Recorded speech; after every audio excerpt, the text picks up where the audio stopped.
Right. Another live clip. Lazy. This one's from RT. Pentagon thinks AI can predict what its enemies will do in the future. Brilliant. Before I get started, don't forget to share, support, hopefully donate to Devon's Journey to Recovery, a GoFundMe, helping victims of Africom, also a GoFundMe, and another GoFundMe, which will be supporting Cohen Daly, the Australian kid who had terrible fucking cancer, bread and shit like that. And I promised someone I would make people more aware of it, so I did. There it is.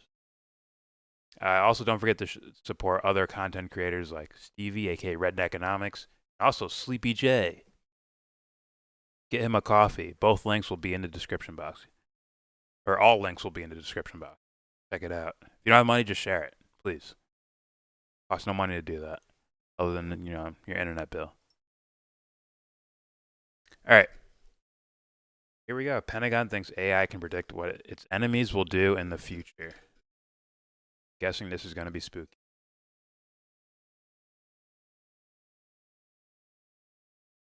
All right, here we go.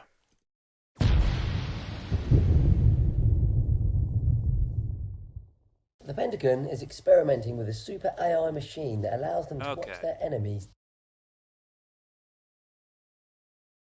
Caption off. Here we go. The Pentagon is experimenting with a super AI machine that allows them to watch their enemies days in advance. That machine must be exhausted. Let's have a little peek. That's right, as we plunge deeper into the digital realm, the Pentagon is peering into their looking glass to see what their adversaries, China and Russia, will be up to in a few days' time, for the benefit of the world, of course. And guess what? They've given their little crystal ball a name, Guide, or Global Information Dominance Experiments. Hoping to achieve decision-making superiority. Of course they are. Through studying data sets and patterns. What we've seen is the ability to get way further what I call left of being reactive to actually being proactive. And I'm talking not minutes and hours, I'm talking days. This ability to see days in advance creates decision space. In its third phase, Guide 3 uses precognitive AI tools performing real-time analysis of data gathered by a network of cloud computing and sensors with a sprinkling of satellite imagery across the globe. So basically politely gathering information and tracking everyone's movements for the good of the world. Decision space for me as an operational commander to potentially posture forces to create deterrence options to provide that to the secretary or even the president. To use messaging, the information space to create deterrence options and messaging, and if required to get further ahead and posture ourselves for defeat. Cool. Wouldn't like to get on the wrong side of Glenn. You do have to ask yourself, with all of this AI development, machines lack empathy, and can you trust them to make the decisions? Saying that, it's not like the US armies of the past had any, is it?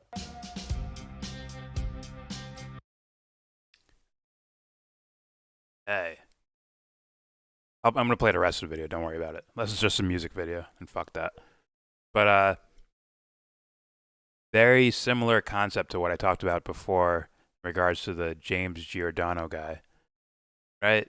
Of his idea was to collect data to target particular individuals, right? To kind of, what do you call it, neuroweapons?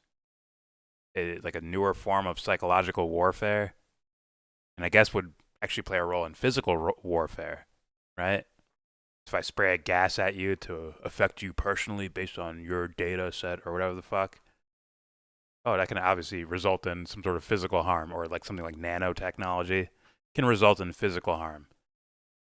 But apparently they're using data to predict the maneuvers of other governments and their militaries and their ships and shit like that. And you're going to use data to predict these things and then plug it into like a program or an algorithm that will output like, oh, they'll be here at this time, this day, or something like that. Like, to be honest, that has a better chance of working than the neuroweapon thing, because usually there's a lot of procedure and like very strict procedures in regards to military, even from something to where it's just like reconnaissance. or something where it's an actual like physical act of war, right? They're going to follow certain procedures because, you know, obviously these guys have put all their OCD into the creepiest shit on earth, which is how to gain military advantage. So, right, obviously we're not using this for to predict like, oh, a fire could break out here, so maybe we want to be on watch for this area. Instead, it's how do we get a one up on the other militaries around the world? We want to be able to blow the shit out of them if they fuck with us. Pause. And should 100% be worrying to the average citizen that hears this information. 100%. Because how long before they turn it towards from evil military across the seas to evil espionage spies from other countries in our country to violent criminal to like on and so forth, where like now it's being used against you. This person will be at based on this data and blah blah blah blah blah. We can predict what they'll be in 5 days. And of course, in order for that type of shit to work, they have to dumb down the populace to think robotically. So this, guys,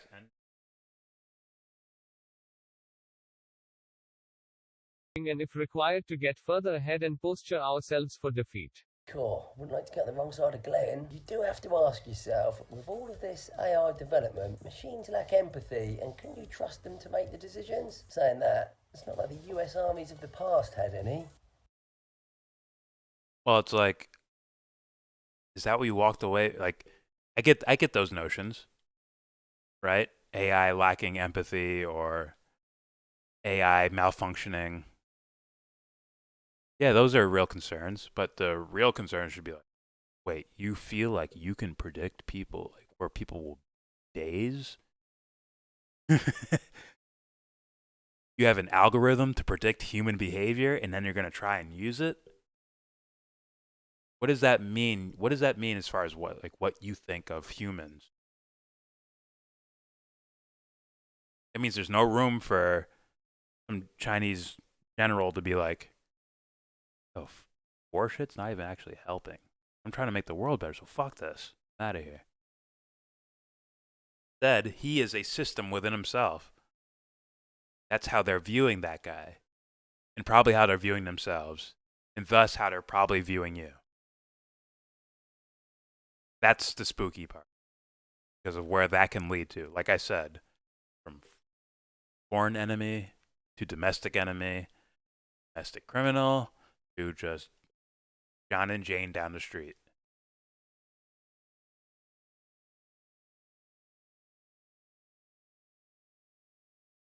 Trust me, psychology, once again, reigns king in regards to why spooky shit in the world happens.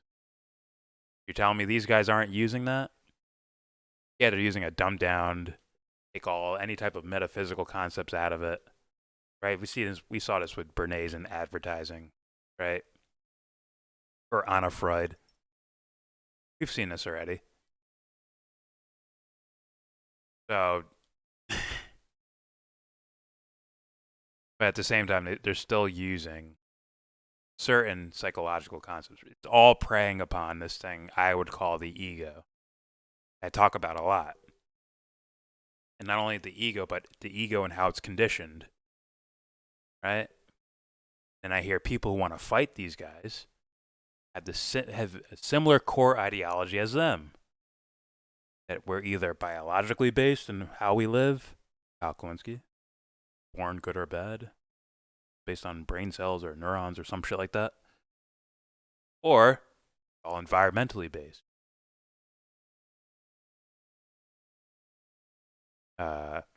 If I do this, I'll change your behavior.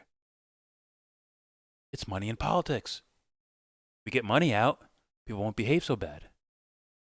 We get capitalism out, people won't behave so bad. They're programmable robots. and obviously the mixture of both. Usually when I hear people talk in those realms, when they don't have an answer, they will fall back on the other thing. Oh, maybe it's the environment, bro. Trust me, the environment is dictating people's behavior. Okay, but what about this? Well, that could just be biology. Then when someone has a strictly biological answer for things, Jared Taylor. Well, it's not 100% biology, obviously. Environment, too. It only makes minor changes.